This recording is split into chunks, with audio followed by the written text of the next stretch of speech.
அதாவதுங்க, இந்த big pass முடிஞ்சு ஆல்மோஸ்ட் 1 மந்த் இருக்குமா, 1 மந்த் ஆல்மோஸ்ட் வந்து ஒரு 20 டேஸ்க்கு மேலே ஆயிடுச்சு.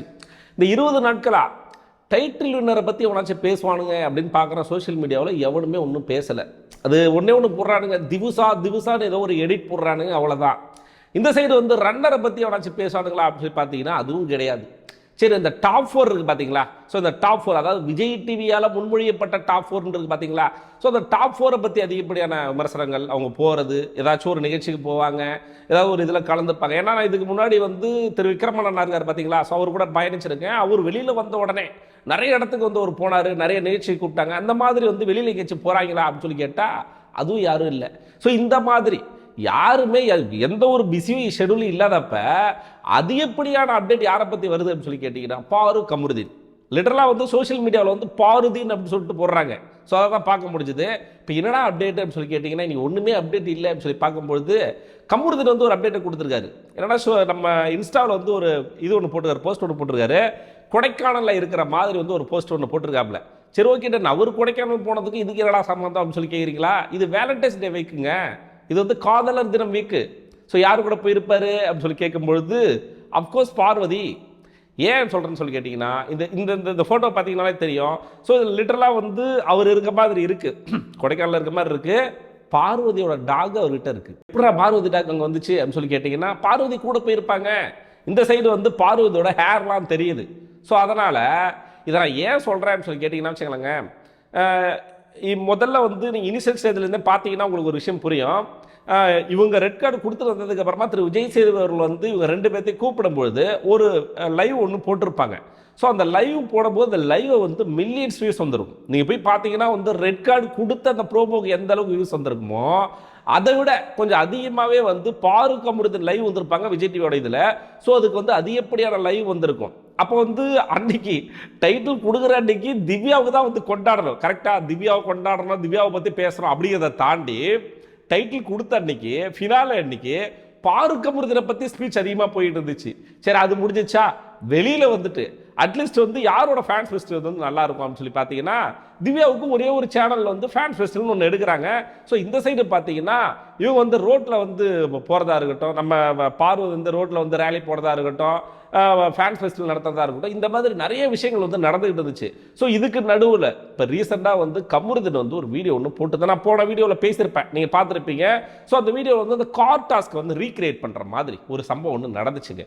ஸோ அந்த கார் டாஸ்கில் வந்து நம்ம உள்ள என்ன நடந்துச்சு, அதன் மூலயமா யார் பாதிக்கப்பட்டா, சாண்ட்ரா பாதிக்கப்பட்டாங்க, பாரு பாதிக்கப்பட்டாங்க, கமருதீன் பாதிக்கப்பட்டாங்க, இந்த மாதிரி நிறைய விஷயங்கள் இருந்தாலும் கமருதீன் எதுக்கூட அங்கே போனேன் அப்படின்னு சொல்லிட்டு நானும் கேள்வி எழுப்பியிருந்தேன். ஏன்னா இந்த கார் டாஸ்கை வச்சு பயனடைந்தவர்கள் தான் அந்த கூட்டத்தில் இருந்தாங்க. ஒரு எக்ஸாம்பிளுக்கு வினோத்தனா விட்டுருங்க, அவருக்கு ஆல்ரெடி ஃபேன் பேஸ் இருக்கு.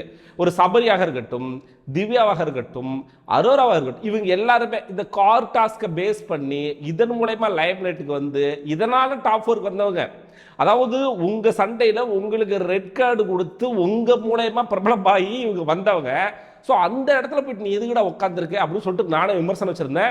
நிறைய பேர் என்ன போட்டுருந்தீங்கன்னா வந்து கமருதீன்லாம் நம்பக்கூடாது, அவன்லாம் வந்து அப்படி இப்படி சொல்லிட்டு நிறைய பேர் திட்டியது எனக்கு கோவம் இருந்துச்சு. ஏன்னா வந்து நம்ம எவ்வளோ பேசியிருக்கோம், நீங்கள் இவ்வளோ விஷயங்கள் பண்ணியிருக்கீங்க, உங்களுக்காக வந்து ரெட் கார்டு கொடுத்துருக்காங்க, அதுக்கு நம்ம எதிர்ப்பு வீடியோ நிறைய போட்டிருக்கோம். இப்படி நிறைய விஷயங்கள் இருக்கும்பொழுது எப்படி போனீன்னு முக்கியமாக அந்த இடத்துல அரோரா இருக்கும்போது, ஏன்னா அரோராவை வந்து மேற்கோள் காட்டி அரோரா திவ்யா 2 பேருமே வச்சுக்கோங்களேன், சபரி இன்க்ளூட் 3 பேருமே வச்சுக்கோங்களேன். ஸோ 3 பேருமே இவங்களை எந்த அளவுக்கு தரம் தாழ்த்தி பேசுறாங்க.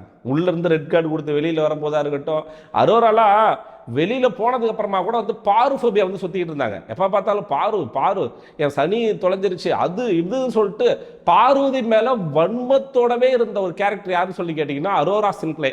ஸோ அவங்க கூட உட்காந்து ஒரு ஃபன் பண்ணுறதுக்கோ இல்லை ஒரு விஷயம் பண்ணுறதுக்கோ எப்படி உனக்கு மனசு வந்துச்சு அப்படிங்கிறது தான் நம்மளோட நிறைய கேள்வியாக இருந்துச்சு. அதுக்கப்புறமா வந்து பலரோட விமர்சனம் என்னன்னா வந்து வெளியில் வந்த கமருதீன் வந்து நிறைய பேரை ஃபாலோ பண்ணுறாரு. ஒரு எக்ஸாம்பிளுக்கு கானா வினோத்தை ஃபாலோ பண்ணுறாரு, இன்னும் சில பேரை வந்து அவங்களுக்கு தெரிஞ்ச நண்பர்களை வந்து ஃபாலோ பண்ணுறாரு. வெளியில் வந்த பார்வதியுமே வந்து நிறைய பேர் ஃபாலோ பண்ணுறாங்க. நான் சொல்கிறது இன்ஸ்டாவில், ஓகேங்களா? ஸோ இப்படி ஃபாலோ பண்ணும்போது இவங்க 2 பேருக்குள்ளே என்னடா ஃபாலோ பண்ணவே இல்லையே, இவங்க 2 பேரும் ஃபாலோ பண்ணவே இல்லையே அப்படின்னு சொல்லிட்டு நம்ம பார்க்கும்பொழுது அதுக்கு ஒரு முற்றுப்புள்ளி வச்சுருக்காங்க. என்னன்னு சொல்லி கேட்குறீங்களா? 2 பேருமே ஈச் அதர் ஃபாலோ பண்ணிக்கிட்டாங்க இப்போ இன்ஸ்டாவில். ஸோ அந்த சர்ச்சைக்கு வந்து ஒரு முற்றுப்புள்ளி வச்சாச்சு. அதாவது வந்து இவங்க 2 பேருக்குள்ள ஒரு சண்டை இருக்கும். இவங்க 2 பேர் வெளியில வந்ததுக்கு அப்புறமா உள்ள எப்படி அடிக்கடி சண்டை போட்டுப்பாங்க. அந்த பேர் வந்து வெளியில வந்து ஏதோ சண்டை போட்டுருக்காங்கல்ல, இவங்களுக்குள்ள ஏதோ வந்து ஒரு கருத்து முரண் இருக்கு. அப்படி இப்படின்னு சொல்லிட்டு நிறைய பேர் நிறைய விஷயங்களை உருட்டிக்கிட்டு இருந்தாங்க. முக்கியமா சபரி திவ்யா தாங்க கியூட்டான பேரு, அதுதாங்க பர்ஃபெக்டான பேரு அப்படின்னு சொல்லி உருட்டிக்கிட்டு இருந்தாங்கல்ல, அவங்களுக்கு ஒரு இது கொடுக்குற மாதிரி இவங்களோட பேரும் நல்லா தான் இருக்கு, இவங்களுக்குள்ளேயே அண்டர்ஸ்டாண்டிங் இருக்கு அப்படிங்கிறத மேற்கோள் காட்டி இவங்க 2 பேரும் ஈச் அதர் ஃபாலோ பண்ணிக்கிட்டாங்க. இது எல்லாமே யாருக்கான செருப்படின்னு சொல்லி கேட்டீங்கன்னா ஹேட்டர்ஸ், நிறைய ஹேட்டர்ஸ் இருக்கிறாங்க. முக்கியமாக வந்து கமருதீன் பாரு கூட சேரவே கூடாது, பாரு கமருதீன் கூட சேரவே கூடாது, இவங்க 2 பேரும் எப்பயுமே பிரிஞ்சே இருக்கணும் அப்படின்னு சொல்லிட்டு நிறைய பேர் உருட்டி இருப்பாங்கல்ல. முக்கியமாக வந்துங்க எப்பயுமே வந்து அந்த யூனிட் இருக்குல்ல, ஒற்றுமை இருக்குல்ல, அதுதான் ஒரு மிகப்பெரிய பலமாக இருக்கும். நம்ம எல்லாருமே சின்ன வயசுல படிச்சிருப்போம். இவங்க 2 பேரும் ரெட் கார்டு கொடுத்து வெளியில் எடுப்பப்பட்டவங்க, 2 பேரும் உள்ள நிறைய அநீதிகளுக்கு உள்ளாக்கப்பட்டவங்க. திரு விஜய் சேதுபதி அவர்கள் வந்து 2 பேரையும் வந்து லிட்டரலா பிரிச்சு சண்டை மூட்டி விட்டு கோல் மூட்டி விட்டு அனுப்பியிருப்பாரு. உள்ள இருக்கிற திவ்யா சொல்லியிருப்பாங்க, அவ கூட சேராத, அது கூட சேராத அப்படின்னு சொல்லியிருப்பாங்க. வினோத் அண்ணா யாரு கூட வேணா இது கூட இப்படி நிறைய விமர்சனங்களுக்கு மத்தியில். ஆனால் கமருதீன்லாம் வேற லெவலுங்க, சீரியஸாக சொல்கிறேன். கமருதீனும் சொல்கிறேன், பாரு சொல்கிறேன். ஏன்னா இவ்வளோ விமர்சனங்களுக்கு அப்புறமும், இவ்வளோ பேர் இவ்வளோ வார்த்தைகள் சொன்னதுக்கு அப்புறமும் நான் இப்படி தாண்டா பண்ணுவேன், எனக்கு பிடிச்சிருக்கு, நான் பழகிறேன், அவ்வளோதாங்க, முடிஞ்சு போச்சு. நீ யார் என்ன வேணா விமர்சனம் வச்சுக்கோ, யார் என்ன வேணா எது வேணா சொல்லிக்கோ, எனக்கு பிடிச்சிருக்கு, நான் பழகிறேன், நான் கல்யாணம் கூட பண்ணுவேன், அது என்னோட தனிப்பட்ட விருப்பம். இதை கேட்கறதுக்கு நீங்க யாருங்கடா அப்படிங்கிறது தான் இந்த இன்ஸ்டா பதிவோட முழு விளக்கம்னு நான் சொல்லுவேன். ஆனால் ஒன்று, வயிறு சாப்பிட போறாங்க, திவுசா கேட்கறதுக்கு பார்த்தீங்களா, அது சாப்பிட போது. இன்னொன்று, காதல் அப்படிங்கிற பேரில் பிக் பாஸ் வீட்டுக்குள்ளார வந்து காதல் பண்ணுறேன் அப்படிங்கிற பேரில் சில அந்த மாதிரி சில விஷயங்கள் பண்ணிட்டு இருந்தாங்கல்ல, அவங்களும் வயிறு சாப்பிட்றேன். ஏன்னா உள்ள பல லவ்கள் இருந்திருக்கு. அரோரா துஷாரா அவங்க, எஃப்ஜே ஆதிரை, அப்புறம் வந்து கமருதீன் கூட சில இடத்துல இந்த மாதிரி பல லவ்கள் இருந்தாலும் வெளியில வந்து யார் யூனிட்டா இருக்கா, இவங்களோட ஒற்றுமை அப்படிங்கிறது ரொம்ப ரொம்ப முக்கியம்.